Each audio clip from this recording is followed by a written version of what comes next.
مولاي صل وسلم دائما ابدا على حبيبك خير الخلق كلهم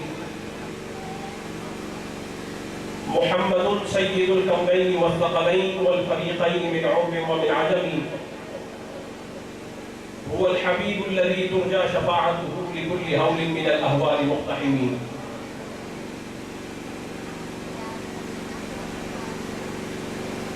عزیزان گرامی قدر، برادران اسلام، یاران طریقت، آج کی عظیم البرکت یہ محفل و مجلس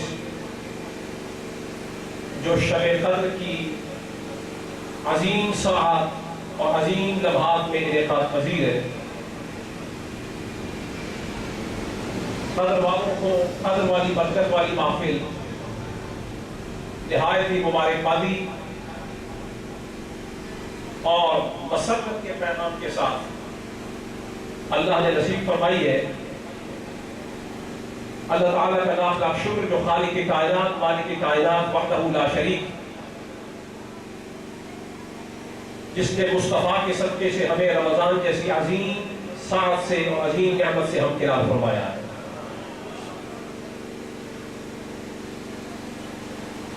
آج کی شب قدر کی اس محفل میں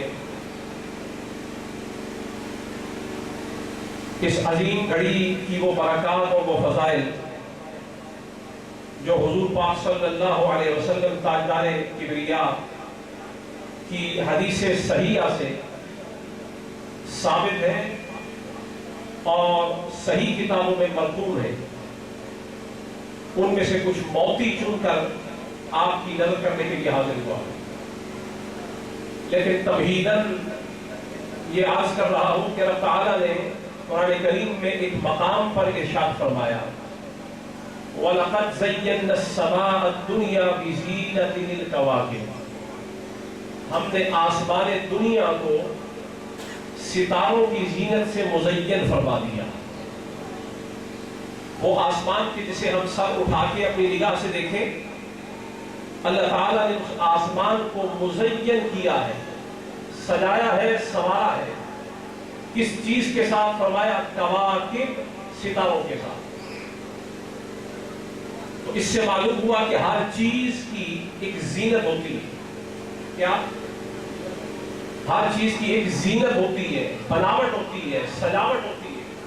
تو جب تک اس چیز کو سجایا نہ جائے اس کا حسن نکھر کر سامنے نہیں آتا۔ تو ہر چیز کے حسن کو ظاہر کرنے کے لیے اس کی ایک زینت ہوتی ہے۔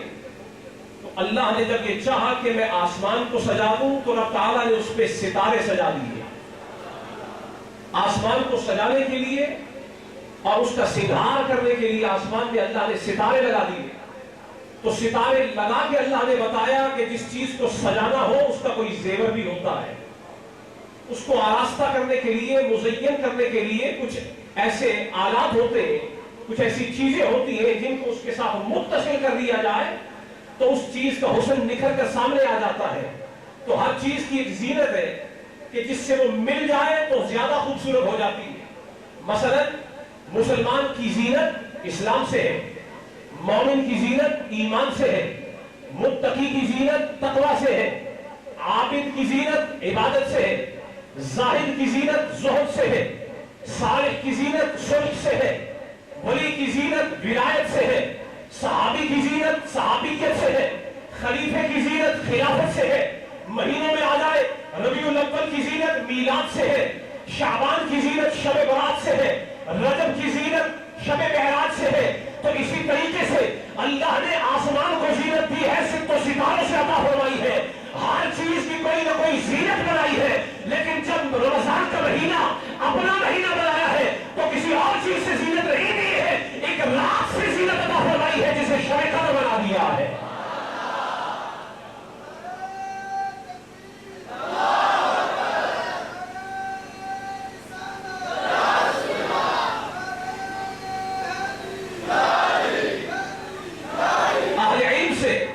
یہ بات مخفی نہیں ہے، جس طرح اللہ تعالیٰ نے آسمان کو ستاروں سے کی حسین بنا دیا ہے. رات اندھیری بھی ہو جائے, کوئی نظر آسمان کی طرف اٹھا کے دیکھے تو ستاروں کا چمکنا آسمان کو خوبصورت بنا دیتا ہے. اسی طریقے سے فرمایا یہ بھی شب ہے لیکن اور شب کی طرح شب نہیں ہے, اور لیال کی طرح یہ لیلا نہیں ہے. یہ بھی رات ہے پر راتوں جیسی رات نہیں ہے. فرمایا ہم نے راتیں اور بھی بنائی ہے پر یہ رات ویسی رات نہیں ہے جیسی کوئی اور رات ہے. اس رات کی بات ہی کچھ اور ہے. فرمایا ہم نے شب قدر کو اپنے مہینے میں اسی طرح سجا کے لگا دیا ہے جیسے شب برات کو مصطفیٰ کے مہینے میں لگا دیا. وہ رات مصطفیٰ کا مقدر اور یہ رمضان کا مقدر ہے. فرمایا وہاں بھی انعام وہی مل رہا ہے جو انعام شب قدر میں مل رہا ہے. فرمایا وہاں بھی ہزاروں بخشے جا رہے ہیں, یہاں بھی لاکھوں بخشے جا رہے ہیں.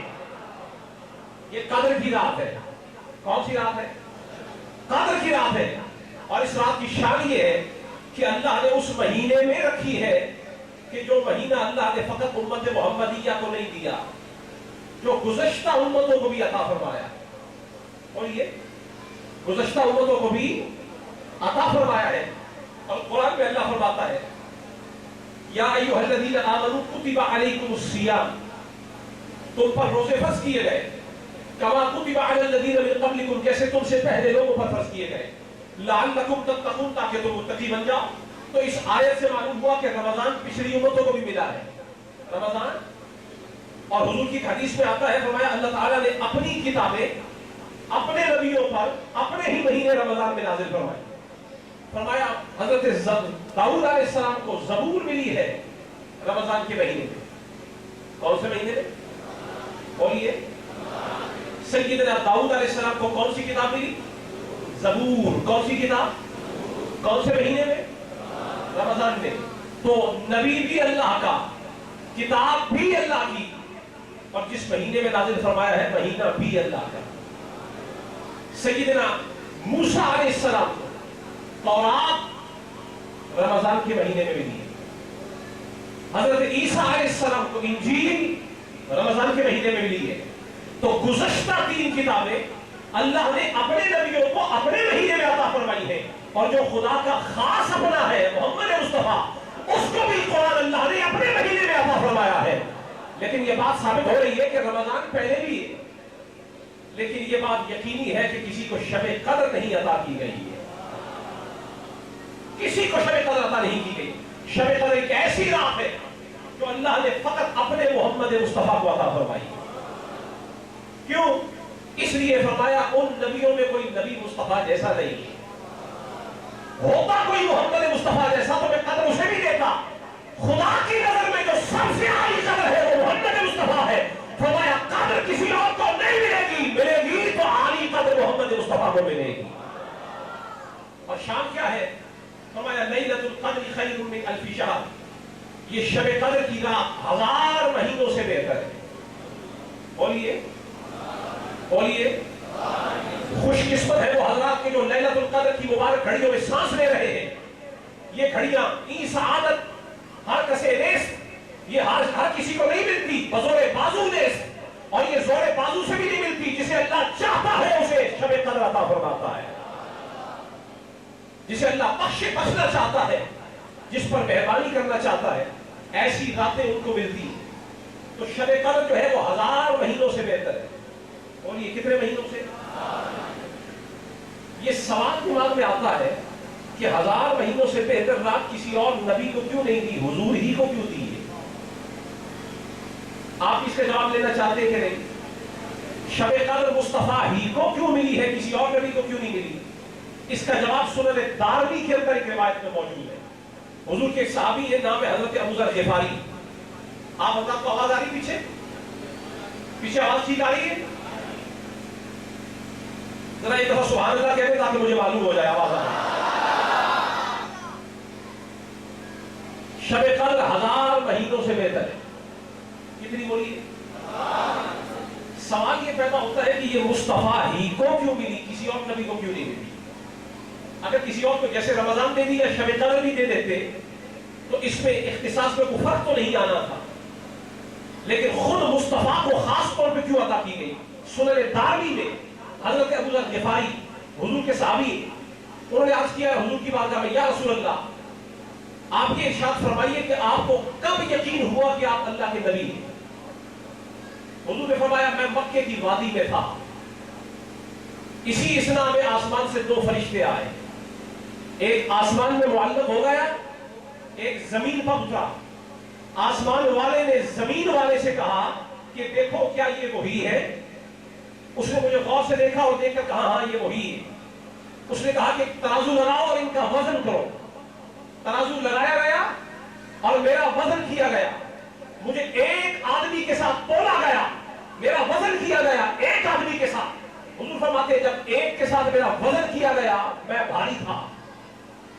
اس معلق ہوا والے نے کہا زمین والے سے کہ ان کا وزن 10 آدمیوں سے کرو، میرا وزن 10 آدمیوں سے کیا گیا۔ حضور فرماتے ہیں میں بھاری تھا۔ اس نے کہا ان کا وزن 100 آدمیوں سے کرو، میرا وزن 100 آدمیوں سے کیا گیا، میں بھاری تھا۔ اس نے کہا ان کا وزن 1000 آدمیوں سے کرو، میرا وزن 1000 آدمیوں سے کیا گیا، میں بھاری تھا۔ اس نے کہا رہنے دے، اگر تو ان کا وزن ان کی ساری امت کے ساتھ کرے گا یہ پھر بھی حاوی رہیں گے۔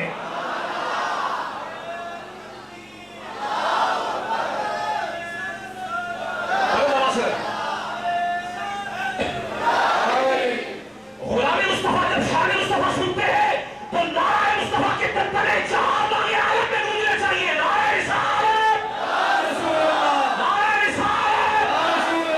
جس مصطفیٰ کے صدقے ہمیں شب قدر کی رات ملی ہے، آج ہم نے محمد مصطفیٰ کو راضی کرنا ہے۔ نعرہ رسالت۔ ایک سے وزن کرو میں بھاری تھا، 10 سے وزن کرو میں بھاری تھا، 100 سے وزن کرو میں بھاری تھا۔ اب سنیے حدیث کے الفاظ فرمایا ان کا وزن 1000 سے کرو، 1000 سے کیا گیا۔ ان کا وزن میرے مقابلے میں اتنا ہلکا تھا کہ مجھے یہ خدشہ ہوا کہ ہلکے ہونے کی وجہ سے وہ ترازو کا پلڑا میرے اوپر الٹ نہ جائے۔ تو انہوں نے کہا بس رہنے دو، اگر ساری امت سے بھی وزن کرو گے تو یہ بھاری رہیں گے۔ تو مصطفیٰ کا وزن کتنوں سے کیا گیا؟ 1000 سے۔ کتنے سے؟ اور یہ اونچا بولیے کتنے سے؟ تو یہ وزن اللہ کے حکم سے ہوا، 1000 سے وزن کر کے بتایا گیا کہ جو ہزاروں سے بھی حاوی ہو وہ عقیدے کے خاروں سے بھی زیادہ حاوی ہے۔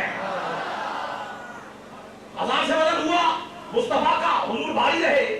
جبھی تو خدا نے فرمایا کسی اور نبی کا اتنا وزن نہیں ہوا، مصطفیٰ تیرا ہوا ہے، لہذا 1000 راتوں پر جو رات بھاری ہے مصطفیٰ وہ تیرے مقدر میں آئی ہے۔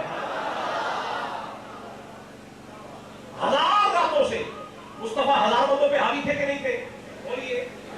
اور یہ آج میں آپ سے زیادہ گفتگو نہیں کروں گا، صرف 15 سے 20 منٹ آپ سے گفتگو ہوگی، اور میں اس کے بعد چاہوں گا کہ آپ شب قدر کی عبادات میں زیادہ وقت گزاریں۔ بتانا یہ چاہتا ہوں کہ جس رات میں میں اور آپ سانس لے رہے ہیں یہ کوئی چھوٹی موٹی رات نہیں ہے، 1000 مہینوں سے بہتر ہے۔ پر مصطفیٰ کو کیوں ملی؟ اس لیے کہ یہ وہ ہے جو ہزاروں پہ حاوی ہے، کسی اور نبی کا ایسا وزن نہیں ہوا، فقط مصطفیٰ کا ہوا ہے۔ فرمایا یہی تو وجہ ہے قدر والی رات ہم نے کسی اور کو نہیں دی ہے، ہزاروں پہ جو حاوی ہے اس محمد مصطفیٰ کو عطا فرمائی ہے۔ سبحان اللہ۔ یہ قدر کی رات ہے۔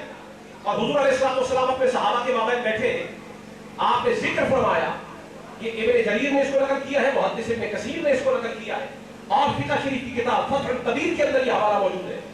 حضور کے صحابہ بیٹھے، حضور نے صحابہ سے فرمایا گزشتہ امتوں کے اندر 4 بڑے عابد گزرے۔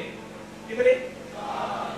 نام گنوایا، حضرت ایوب علیہ السلام، حضرت خقیر علیہ السلام، حضرت زکریا علیہ السلام، اور حضرت یوشع بن نون جو حضرت موسیٰ کے صحابی، 4 بندوں کے نام گنوائے۔ اور حضور نے فرمایا اے میرے صحابہ، یہ 4 اتنے بڑے عابد و زاہد تھے کہ جنہوں نے اپنی زندگی میں پلک جھپکنے کے برابر بھی اللہ کی نافرمانی نہیں کی۔ پلک جھپکنے کے برابر بھی اللہ کی نافرمانی نہیں کی۔ تو صحابہ کے دل میں یہ خیال آیا کہ ہماری تو عمر ہی چھوٹی ہے، ہم اتنی عبادت کیسے کر سکتے ہیں؟ ادھر صحابہ کے دل میں یہ خیال آیا، ادھر اللہ نے جبریل امین کو سورہ قدر دے کر بھیج دیا، اور آ کے انہوں نے حضور سے عرض کیا یا رسول اللہ، اللہ فرماتا ہے کہ گزشتہ امتوں میں جو لوگ 1000 مہینے تک جاگ کر میری عبادت کر کے اس مقام و منزلت تک پہنچے ہیں، آپ ہمارے محبوب ہیں اور محبوبوں کی شان ہی نرالی ہوتی ہے، ہم نے آپ کو ایک رات ایسی عطا فرما دی ہے، اگر آپ کے غلام یہ ایک رات جاگ کر مجھے منا لے، مجھے راضی کر لے، جہاں 1000 مہینے عبادت کر کے وہ ایک ہی رات میں وہ منزل طے کر جائیں. سبحان اللہ. یہ رات معمولی رات نہیں ہے, اس کی بات معمولی بات نہیں ہے, یہ عظمتوں والی قدر والی رات ہے. اور اس رات کی شان یہ ہے کہ اللہ تعالیٰ نے اسے 1000 مہینوں سے, میں وہ لفظ آپ کے منہ سے نکلوانا چاہتا ہوں, 1000 مہینوں سے خیرون بہتر. خیرون, کوئی یہ مت سوچے کہ یہ 1000 مہینے کے برابر ہے, برابر نہیں ہے. خیرون فرمایا بہتر ہے. تو الہی کتنی بہتر ہے, فرمایا یہ پردہ میرے اور میرے مصطفیٰ کے درمیان ہے. 1000 تمہارے سمجھانے کے لیے ہے, اور ہے کتنی یہ خدا جانے اور مصطفیٰ جانے. فرمایا 1000 نہیں ہے, 1000 سے بھی بہتر ہے. تو معلوم یہ ہوا, واہ مصطفیٰ تیری نعمت کے کیا کہنے, واہ آقا تیری عنایت کے کیا کہنے. ایک لمحے کے لیے غلاموں کے دلوں میں خیال آیا ہے, اللہ نے قدر جیسی رات عطا فرما دی ہے. تو جن کے لیے ساری زندگی آپ رو رو کے مانگتے رہے ہیں, اس کا بدلہ اللہ پاک کیا عطا فرمائے گا. یہ شب قدر کی رات اللہ نے بخشنے کے لیے دی, اور اس پر مفسرین نے اور محدثین نے کلام کیا ہے. وہ کہتے ہیں کہ شب براءت جو شعبان کی 15 کی رات ہے, اس رات میں کچھ تقدیر کے فیصلے جو ہیں وہ اللہ تعالیٰ کی بارگاہ میں جو کیے جاتے ہیں, وہ شب قدر کی رات میں فرشتوں کے سپرد کر دیے جاتے ہیں, نافذ کر دیے جاتے ہیں, ان کا نفاذ ہو جاتا ہے. میں گزشتہ دنوں میرے ساتھ گفتگو ہو رہی تھی, کچھ ساتھی علمی مبحث چل رہا تھا, تو ان سے بات ہوئی. انہوں نے کہا کہ یہ جو قبر کے اندر مردے چلے جاتے ہیں, قبر میں مردے چلے جاتے ہیں, جسم پر موت ہے, روح پر موت کیوں نہیں؟ آپ کو بات سمجھ آ رہی؟ سوال انہوں نے یہ کیا کہ قبر میں مردے چلے جاتے ہیں, جسم پر موت ہے, روح پر موت کیوں نہیں ہے؟ اسی وقت اللہ تعالیٰ نے شب قدر والا اور شعبان والا مسئلہ میرے ذہن میں اجاگر فرمایا. تو میں نے ان کو یہ جواب دیا کہ یقیناً قرآن بتاتا ہے کہ موت جسم پر ہے, روح پر موت نہیں ہے. روح زندہ ہے, روح نہ قرآن میں ہے نہ حدیث میں ہے, کسی مقام پر یہ چیز موجود نہیں کہ روح نے بھی مرنا ہے. موت جسم پر ہے. موت کیوں کہ روح جو ہے وہ اللہ کے امر سے ہے, اللہ کے حکم سے ہے, اور اللہ کا حکم جو ہے اس کی ذات کی صفت ہے. تو اللہ کی ذات پر بھی فنا نہیں ہے اور اللہ کی صفات پر بھی فنا نہیں. اب جواب ان کو جو میں نے پیش کیا, توجہ رکھیں, جوڑے پل والوں کو میں جوڑ رہا ہوں مدینہ شریف سے, گنبد خضرا سے جوڑ رہے ہیں انشاءاللہ, تاکہ یہ رشتہ اور یہ تار جڑ جائے, اور مصطفیٰ کے واسطے سے انشاءاللہ پھر آپ عبادت کریں, تاکہ آپ کی معرفت اور توحید والی تار بھی جڑی رہے انشاءاللہ. جسم پر موت ہے, روح پر موت نہیں ہے. وجہ کیا ہے؟ وجہ یہ ہے کہ میں نے عرض کیا, شعبان کی 15 جسے لیلۃ النصف من شعبان شب برات کہتے ہیں, وہاں کچھ فیصلے کیے جاتے ہیں, ان کو نافذ نہیں کیا جاتا, ان کا نفاذ ہوتا ہے تقریباً 1.5 مہینے کے بعد. شب قدر میں 1.5 مہینہ بنتا ہے جی, کچھ 1-2 دن اوپر نیچے بھی ہوتے ہیں, یہ 1.5 مہینہ ہے. میں نے کہا یہ اسی سے پتہ چلتا ہے کہ اللہ تعالیٰ نے قبر کے اندر بھی قبر والوں کو بھی مہلت عطا فرما دی ہے. جس طرح قبر کے اندر مہلت ہے, یہ ثابت ہوتا ہے کہ جیسے شعبان کی 15 سے لے کر شب قدر تک اللہ نے مہلت دی ہے, اور فرما دیا ہے جو چاہتا ہے کہ جو فیصلے اس کے لیے شب برات میں کر دیے, اگر وہ ان کو بدلوانا چاہے تو اس رات میں عبادت کر کے مجھے راضی کر لے. جو شب برات کی رات فیصلے کیے ہیں, اگر میں چاہوں گا تو قدر کی رات میں ان کو بدل دوں گا. تو اسی طرح اشارہ کر کے بتا دیا ہے, ہم نے روح کو موت نہیں دی, جسم پر موت ہے, روح کو زندہ رکھا ہے, تاکہ جس کی زندگی میں کوئی کمی رہ گئی ہے قبر میں انتظار کرے, پچھلے کوئی اثار ثواب کریں گے. جو کمی رہ گئی ہے, جیسے شعبان سے قدر کے درمیان میں ہم ان کمیوں کو پورا کر دیتے ہیں, اسی طرح سے عالم برزخ کے درمیان سے لے کے عالم حشر میں جس کی جو کمی رہ گئی ہے, پچھلوں کے اثار ثواب کے ساتھ ہم اس کو بھی بدل دیں گے. آج کی رات مقدر کو بدلنے والی رات ہے. کون سی رات ہے؟ بولیے. تقدیر چمکانے والی رات ہے, جس کے مقدر میں من پسند چیز نہ ہو. ویسے تو اللہ کی مرضی سے ہوتا ہے نا, لیکن جس کو اللہ پسند کر لے اور جو اللہ کو منا لے, اللہ قدر والی رات اس کی تقدیر ویسے ہی بنا دیتا ہے جیسی وہ چاہتا ہے. یہ تقدیر والی رات ہے, قدر والی رات ہے. کیسے؟ آپ پوچھیں گے یہ کیسے ہو سکتا ہے کہ تقدیر مرضی سے بن جائے؟ میں کہوں گا سجدے میں سر رکھ کے گڑ گڑا کے چند آنسو بہا کے اگر کوئی جہنمی ہو اور چاہے کہ میں جنتی بن جاؤں، آنسو آنکھوں سے نکل جائے، ٹپک پڑے اور پلکوں پر لگ جائیں، ایک پلک بھی تر ہو جائے، ممکن نہیں ہے کہ اللہ تعالیٰ اسے جہنم میں ڈال دے، ایک آنسو اس کو سیدھا جنت تک لے جا سکتا ہے۔ یہ جنت کا طالب تھا، یہ جنت کی طرف کر رہا تھا، بتائیے ایک آنسو نے اس کی تقدیر بدلی کہ نہیں بدلی؟ ایک روایت میں آتا ہے، حضور فرماتے ہیں کہ قیامت کے دن فیصلہ ہوگا، ایک شخص کو جہنم کی طرف گھسیٹ کے لے جایا جائے گا، اس کی آنکھ کی پلک کا ایک بال روئے گا اور اللہ کی بارگاہ میں عرض کرے گا، مولا تو اس کو جہنم میں لے کے جا رہا ہے جو دنیا میں تیرے ذکر پر رویا کرتا تھا، تیرے خوف سے رویا کرتا تھا۔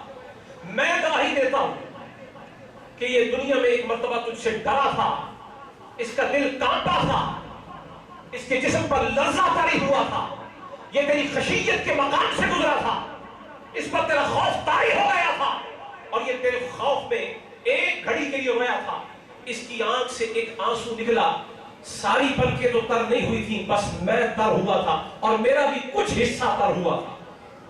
میں گواہی دیتا ہوں کہ یہ تیرے خوف میں رویا تھا۔ رب تعالیٰ فرشتوں سے فرمائے گا، فرشتوں ٹھہرو، رک جاؤ، یہ میرے خوف سے رونے والا ہے، اور ہمیں گوارا نہیں ہے کہ جو میرے خوف سے رویا ہو پھر اس کا مقام جہنم بن جائے۔ رستہ بدل لو فرشتوں، تھا تو جہنمی پر ایک آنسو کے صدقے میں ہم نے اس کو جنتی بنا دیا۔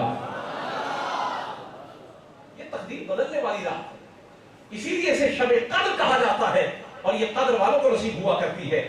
آج کی رات اللہ کو منانے کی رات ہے، اور اس رات میں رب تعالیٰ حدیث قدسی میں حضور فرماتے ہیں کہ رب تعالیٰ فرماتا ہے، یا ابن آدم، اے میرے آدم کے بیٹے، انکا اذا دعوتنی ورجوتنی، اگر تو مجھے پکارے، اگر تو مجھے بولیے، اگر تو مجھے پکارے، ورجوتنی، اور مجھ سے امید لگا لے، غفرت لک، میں اتنا خیرت والا خدا ہوں کہ جو کوئی مجھ سے مانگے میں اسے عطا نہ کروں، یہ ہو نہیں سکتا، جب تک تو مجھے سے مانگتا رہے گا میں تجھے عطا کرتا رہوں،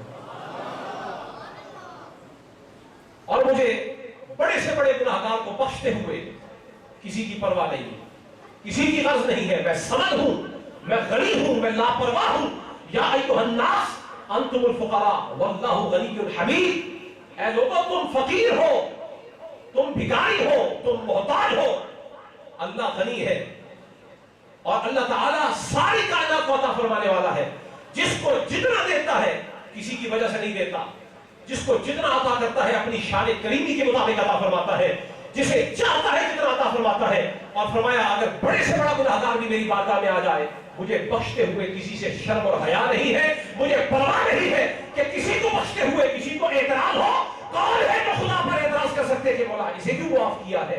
فرمایا بڑے سے بڑا گناہگار ہو میں معاف فرما دوں گا، شرط یہ ہے کہ مجھ سے مانگے، شرط یہ ہے مجھ سے مانگے، وَرَجَوْتَنِي، امید مجھ سے رکھے، تو گناہوں کی کوئی حد بھی تو ہوگی نا، کتنے گناہ ہوں گے مولا جو تو معاف فرمائے؟ اس کا جواب بھی اللہ نے خود ارشاد فرما دیا حدیث قدسی میں، فرمایا اے آدم کے بیٹے، اگر میری بارگاہ میں تو آسمان کی بلندیوں سے بھی بلند گناہ کر لے کر آ جائے گا، مجھے معاف کرتے ہوئے کسی کی پرواہ نہیں ہوگی، میں معاف فرما دوں گا۔ کسی مائی کے لال میں اتنی جرت نہیں ہے، اتنی ہمت نہیں ہے کہ وہ اتنے گناہ کر لے کہ وہ آسمان کی بلندیوں کو چھو لے، کوئی ایسا نہیں ہے جو اتنے بڑے گناہ کر لے، لیکن اللہ نے بھی، وہ کریم ہے، اس جیسا کریم بھی کوئی نہیں، اس نے اپنی عطاؤں کے خزانوں کا کچھ اندازہ تو بتانا ہے نا، اس نے اندازہ کروایا آپ کو کہ اے آدم کے بیٹے، اگر تیری ہمت ہے کہ تو اتنے گناہ کر سکے کہ آسمان کی بلندیوں کو تیرے گناہ چھونے لگے، تو جا پھر تو گناہ کر، دیکھتے ہیں تیرے گناہ زیادہ ہیں یا میری رحمت زیادہ۔ ایک مقابلہ کرتے ہیں، ایک مسابقت کرتے ہیں، ایک کمپٹیشن ہے، تو گناہوں میں دوڑ لگا، کتنے گناہ کر لے گا؟ جتنے بھی کر لے گا میری بارگاہ میں میری رحمت سے مسابقت نہیں لے کے جا سکتے، میری رحمت سے پڑھ نہیں سکتے۔ وسعت رحمتی کل شیء، میری رحمت نے ہر چیز کو اپنی گھیرے میں لے رکھا ہے، میری رحمت ہر چیز پر حاوی ہے۔ اور ایک دوسرے مقام پر فرمایا اے ابن آدم اگر تم میرے پاس زمین کے وزن کے برابر گناہ لے کے آ جاؤ، چونکہ شب قدر ہے اور آج کی رات اللہ کو منانا ہے اور آپ بڑے خوش نصیب ہیں، بہت سارے حضرات ہیں جو اپنے بستروں پر سوئے ہوئے ہیں، لیکن کتنے خوش بخت حضرات ہیں کہ جو آج کی اس گھڑی میں اپنے اللہ کی رحمت کی طرف نظریں لگا کر بیٹھے۔ کب ہم پہ کرم ہوتا ہے، کب مہربانی ہوتی ہے، جائیں گے نہیں مولا تیرے در سے جب تک سودا مغفرت والا ملے گا نہیں۔ ان کے لیے اللہ فرما رہا ہے اے ابن آدم اگر تم میرے پاس زمین کے برابر بھی گناہ لے آؤ لیکن میرے ساتھ اس حال میں ملنا کہ میرے ساتھ کسی کو شریک نہ ٹھہراتے ہو، تو پھر فرمایا تم جتنا بڑا گناہ لاؤ گے میں اتنی بڑی مغفرت لے کے آؤں،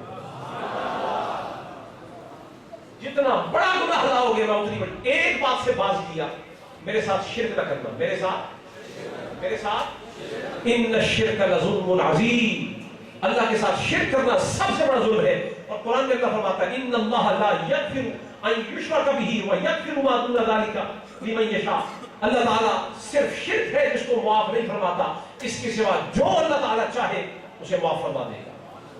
اور ایک مقام پر فرمایا ان تجتنبوا کبائر ما تنہون عنہ نکفر عنکم سیئاتکم، فرمایا اگر تم بڑے بڑے گناہوں سے باز رہو گے نا، بڑے بڑے گناہ، قتل، چوری، سود، زنا، اس قسم کے ماں باپ کی نافرمانی، شرک، یہ گناہ نہیں کرو گے، چھوٹے موٹے گناہ ہیں، پھر گھبراؤ نہیں، میں تو چھوٹا ہوں ہی نہیں، میں تو بہت بڑا ہوں۔